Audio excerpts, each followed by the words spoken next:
السلام علیکم، میں ہوں آپ کا حیدر جاوید سید۔ کل کے پروگرام میں اور ایک دن پہلے بھی ملک کی صورتحال اور پاکستان میں جس طرح فرقہ وارانہ تقسیم ہے اس کے حوالے سے چند معروضات عرض کی تھی۔ کچھ دوستوں نے کچھ سوالات بھیجے، سوچا کہ کچھ تو دوستوں کے سوالات کا جواب دے دیا جائے اور کچھ اپنی بات مزید واضح انداز میں آپ کی خدمت میں عرض کر دوں۔ عرض یہ ہے کہ یہ کہنا کہ پاکستان اسلام کے نام پر بنا تھا، بر صغیر کی تقسیم جو ہے وہ اسلام کے نام پر ہوئی تھی، یا پاکستان کا مقدر اسلامی نظام ہے، یا اس طرح کی بہت ساری باتیں، ان پر مکالمہ ہو سکتا ہے لیکن انہیں ہم حتمی بات نہیں کہہ سکتے۔ اس کی بنیادی وجہ یہ ہے کہ اگر بعض بزرگوں کی جو تحریک پاکستان کے قائدین میں شمار ہوتے ہیں ان کی یہ تقاریر موجود ہیں کہ مسلمان ایک علیحدہ قوم ہیں اور وہ اپنی شناخت کی بنیاد پر الگ ملک کا حق رکھتے ہیں، تو انہی بزرگوں کی یہ تقاریر بھی موجود ہیں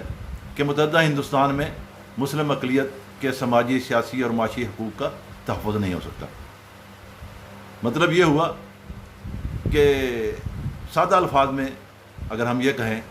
تو ہمارے بزرگوں کو جو بات جہاں مناسب لگی پھر انہوں نے وہاں عرض کر دی۔ تو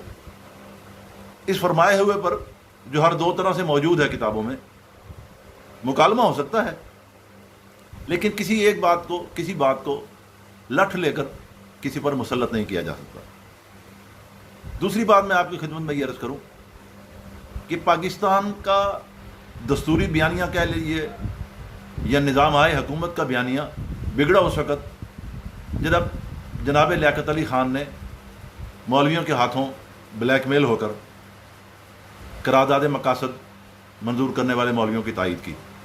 بلیک میلنگ کیا تھی؟ فقط اتنی کہ ان کی اہلیہ محترمہ بیگم رانا لیاقت علی خان جو ہیں وہ فری میسن تحریک کی ممبر تھیں اور مولویوں نے اس بات پر انہیں بلیک میل کیا، اور کچھ حضرات نے اس وقت یہ فتوے بھی جاری کر دیے کہ وہ یہودیوں کی اعلیٰ کار ہیں۔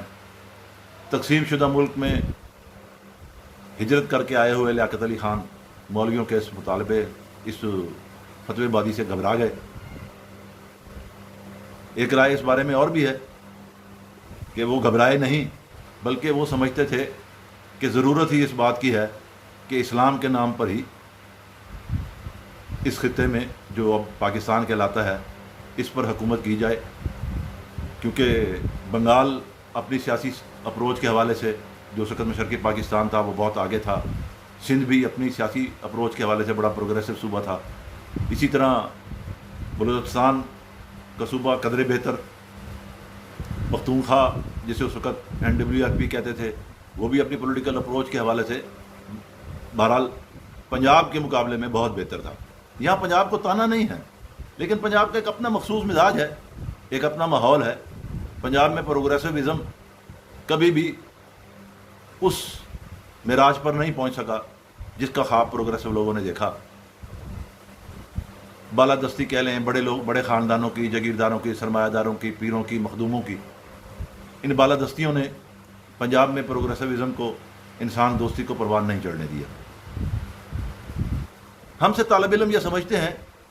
کہ ایک ایسا ملک جو بنیادی طور پر کثیر القومی ملک ہے، اور یہ خطہ کبھی بھی یک قومی خطہ نہیں رہا، کئی ہزاریوں سے اس میں مختلف قومیں آباد ہیں۔ 5 معروف قومیں آج بھی ہمارے سامنے ہیں، سرائکی ہیں، سندھی ہیں، بلوچ ہیں، پشتون ہیں، پنجابی ہیں، یہ ہزاریوں سے یہاں رہ رہے ہیں۔ تو ایک ایسا خطہ جو کثیر القومی خطہ ہو، اب اس کا نیا تعارف 72 سال سے پاکستان ہے، تو دیکھنا یہ ہوگا کہ اس کثیر القومی خطے کے وسیع تر مفادات جو ہیں ان کا تحفظ کیسے ہوگا یہاں بسنے والے لوگوں کا۔ اچھا، یہ خطہ جو ہے نہ صرف کثیر القومی خطہ ہے بلکہ کثیر المسال کی خطہ بھی ہے، یعنی مسلمانوں کے وہ سارے مکاتب فکر جو ایک دوسرے کو کافر سمجھتے ہیں وہ بھی یہاں موجود ہیں، اور سب مل کر جن کو کافر سمجھتے ہیں وہ بھی یہاں موجود ہیں، دیگر مذاہب بھی موجود ہیں۔ تو ایسے میں ایک ایسے نظام کی ضرورت ہے جس کے نزدیک انسان، اس میں بسنے والے لوگ جو ہیں وہ اپنے مذہب، عقیدے، ذات پات اور نسلی امتیاز کے بغیر بطور شہری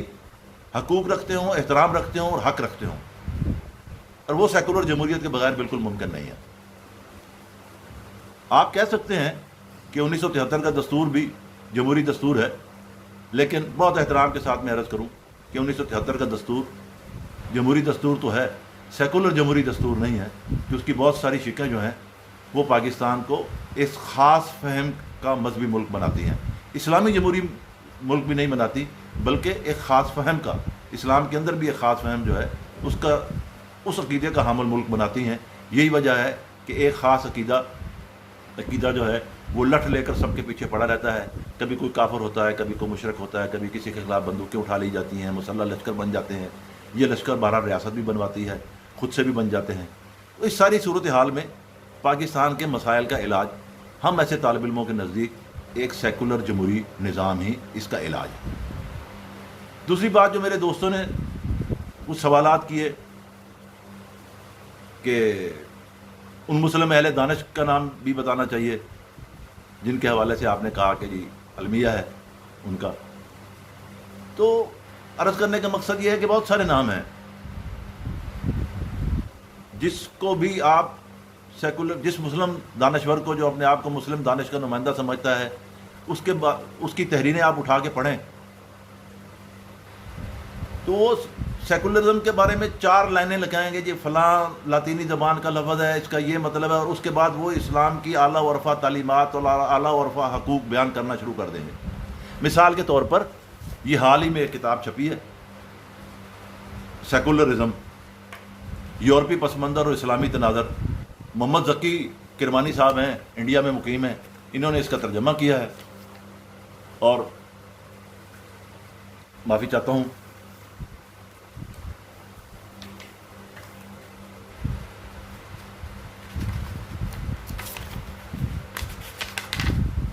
انہوں نے اس کا ترجمہ کیا ہے، نقیب العطاس ملیشیا کے دانشور ہیں، انہوں نے یہ کتاب لکھی ہے۔ بنیادی طور پر کتاب یہ سیکولرزم کی ٹائٹل کے ساتھ ہے، لیکن اس میں سیکولرزم کتنا ہے، چند صفحے جن میں انہوں نے بڑی مبہم انداز میں وہی روایتی جو مساجد کے ممبر سے سیکولرزم کے بارے میں بات ہوتی ہے اسی روایتی انداز میں بات کی ہے، کوئی جدید مطلب ماڈریٹ انداز میں کوئی اس میں بات نہیں ہوئی، باقی وہی فضائل اسلام ہیں اور مصائب غیر اسلام ہیں۔ سوال یہ ہے کہ یہ جتنے فضائل اسلام ہیں اور جتنے اعلیٰ و عرفہ حقوق اسلام دیتا ہے کتابوں میں، وہ کس مسلم دانشوروں کو یہ بھی بتانا چاہیے کہ وہ مسلم تاریخ کے کس دور میں لوگوں کو میسر تھے۔ آخر کوئی تو دور ہوگا جب وہ لوگوں کو میسر رہے ہوں گے، تو اس عظیم الشان دور کے بارے میں پھر کچھ لکھیں، طالب علموں کو کچھ بتائیں، ورنہ جو کچھ ہمارے سامنے ہے دستیاب تاریخ کے حوالے سے وہ تو ایسا ہے کہ بس آنکھیں پڑھیں اور ہاتھ بلند کریں اور انا للہ و انا الیہ راجعون کہیں، کیونکہ کچھ ویسا نہیں ہے جیسا بتایا جاتا ہے۔ بہت شکریہ۔